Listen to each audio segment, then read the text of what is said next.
We'll now call on Jan Keeney.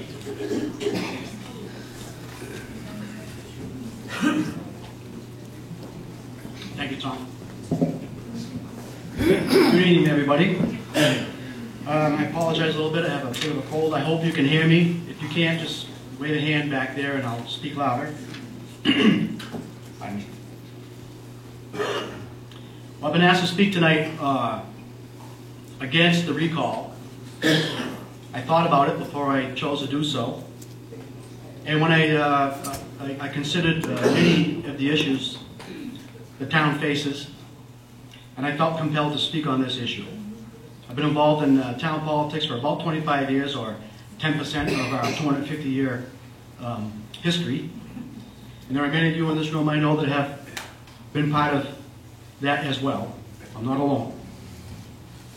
But, so I do feel that I wanted to speak on this issue. There are 3 reasons that I choose to support Julie and Bob Mitchell, Julie Farrell and Bob Mitchell. First is that they are, by demonstration of the things that they have said, the way they have voted, articles they have written, they are for open government.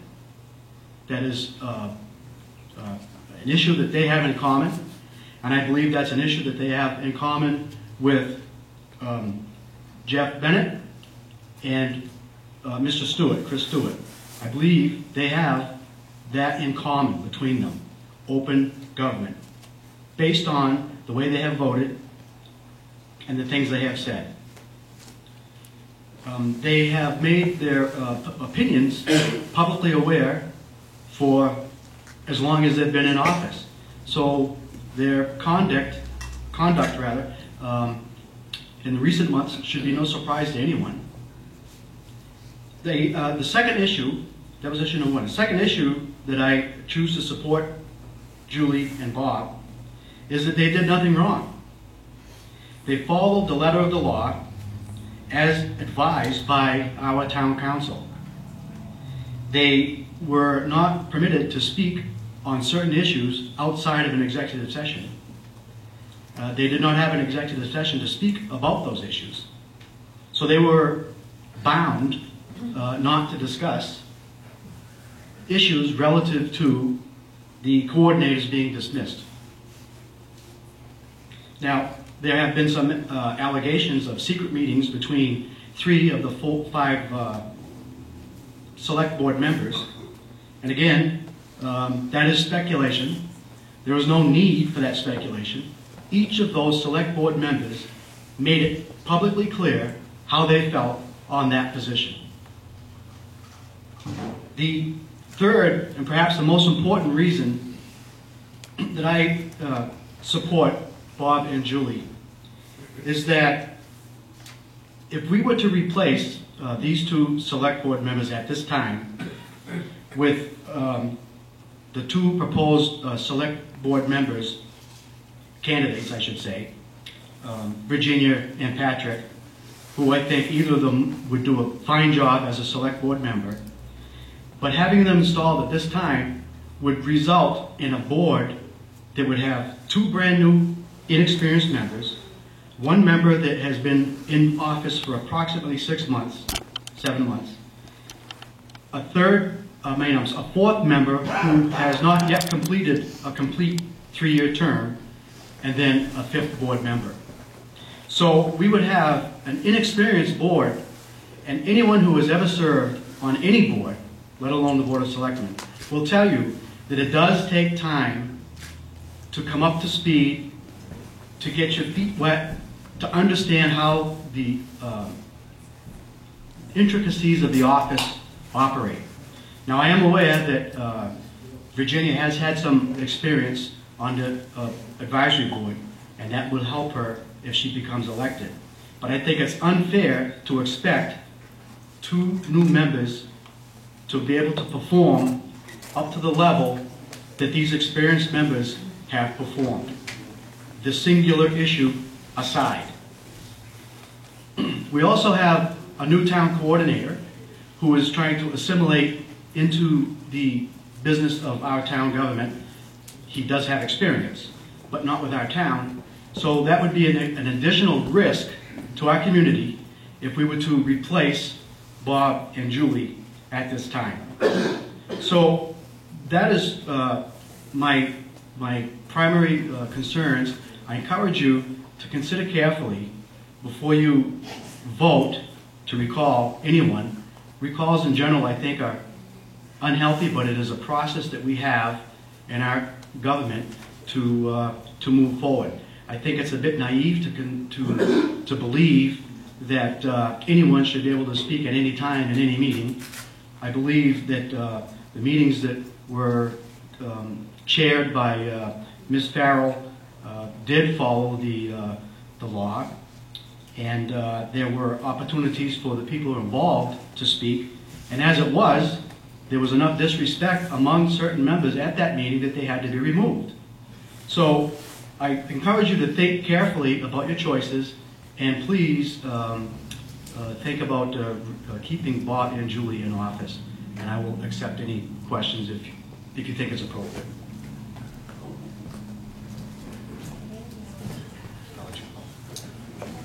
Bob? Yes, thank you, Tom. A comment and a question. I take exception to that comment about if two new people got on a board, wouldn't be much experience on it. I'm just finishing up my second 3-year term, so I'll have 6 years in. And Chris has been on for a good 1.5 or 2 years. And I think that's plenty of experience. My question to you is, you made the statement that they did nothing wrong. Well, and everybody's commented that they followed the letter of the law and so forth. But if they did nothing wrong, why did 975 people sign a petition for their recall? My response to that is that there are those among us who would seek to advance their purposes and slant the truth in such a manner so as to cause people to vote for a recall without understanding the true issues.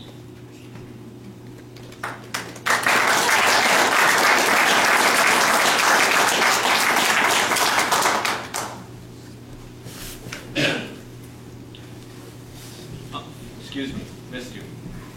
I also take exception to you suggesting that our board would be inexperienced. We would have an inexperienced board. There are members on the board now who would continue, that would certainly bring some experience to the Board of Trustees, Board of Selectmen. You mentioned that there were some members, I was at both of these meetings. My experience in town government has been about 4 months. I've worked outside of the town most of my life. I've been here 40 years, but in my retirement now I've decided to start attending meetings and learning more what's happening in my town. So I did attend both of those meetings, and by the way, I've been extremely disappointed in the way some of the meetings were conducted. I knew none of the parties involved on either side, and I was not happy with what I was seeing, which only lends more evidence to the fact that the board doesn't appear to be getting along at all. But in these 2 meetings I attended where the public was told they could not speak, I didn't hear any disrespectful comments made when they were asked to leave the room. I only heard people attempt to say something and immediately were removed from the room because they had been told they should not speak. There was nothing disrespectful that I heard of at all. And if you did, sir, I'd appreciate hearing what that was. Let me address that one first. The way the public meetings work is you are not allowed to speak unless you are called upon by the chairperson. In this case, for example, Tom. So if anybody right now were to stand up and start speaking, it would be inappropriate, impolite, rude, wrong. So that is what happened at the meeting that you speak of. I would also like to address the issue of experience on the board.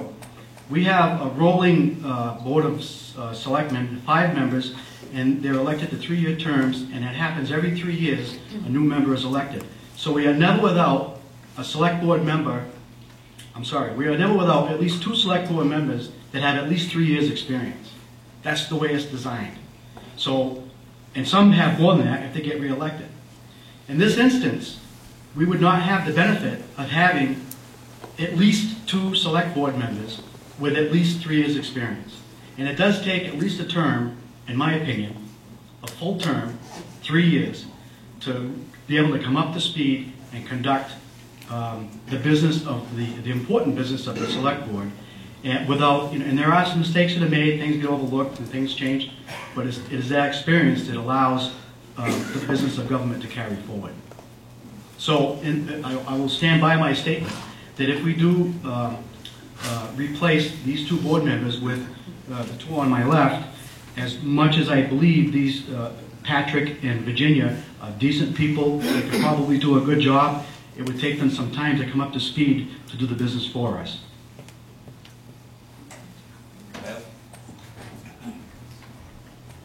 There have been a lot of disagreements in town in the past. We had the Battle of the Vale.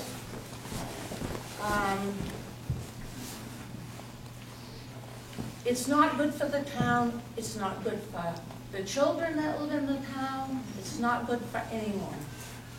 But I gotta tell you, nobody ever recalled anyone. We have got a short time before we have a general election, and I do believe that you should have waited till then. It doesn't do any good to have 2 people that are chosen to take a spot. If, Bobby, you know what's going on in the world, and somebody else doesn't, what do you tell them how to vote? I mean, they have to want to vote. They should have to want to be the selectmen for right reasons. And I'm not real sure that's what's going on here. I think Julie did the best she could. It's a bad situation. And once this whole thing's resolved, we'll all be better off for it. Kopelman and Page were not always good to us. We should have, don't shake your head at me. Originally, there was an agreement with the town of Templeton. We should not have had to pay for closing our sewer treatment plant. That whole thing should have been taken care of. Before Gladys died, she told me that they owed us money.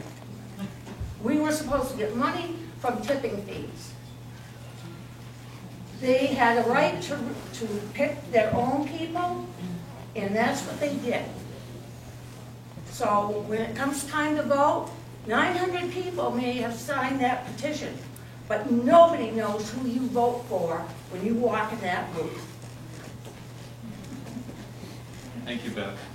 Denny? I have one question, Dan. My only question is, when you have an executive meeting and you say it's going to be open to the public, whether you have the right to have not anybody speak. I do not believe it's right not to let the people speak if they decide to have that meeting open to the public.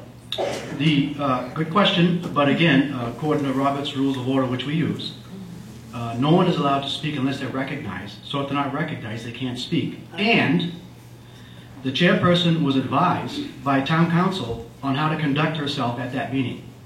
So because of the potential liability to the town for things that could be said in an open meeting that probably should have been an executive session, but it was an option. I still disagree. You may disagree, but you would have to encourage the town to change the rules that we follow in order to suggest that we change them. Bob, one last question. Yeah, one of your comments that you said it takes a member of the Board of Selectmen 3 years to get up to speed and so forth. Are you speaking from experience or not? Right. I have not been on the Board of Selectmen. I've been on other boards in town. And I would just put the question out there to anybody that has been on a board. Perhaps 3 years is a little bit long, but it takes a year or 2 for people to come up to speed to be able to conduct their business. And somebody wants to speak on the side here, I don't know. One last. Go ahead, Chris. I don't have a voice, I'm sorry. You want to step up to the mic? Yeah. I just wanted to make one comment that, no, I don't have 3 years experience yet, but I have almost 2.5, so I'm almost a 3-year term, even though I have a year to go on my current term. I did start a half a year before my regular term, so I have almost a full term, so I consider myself pretty experienced by now.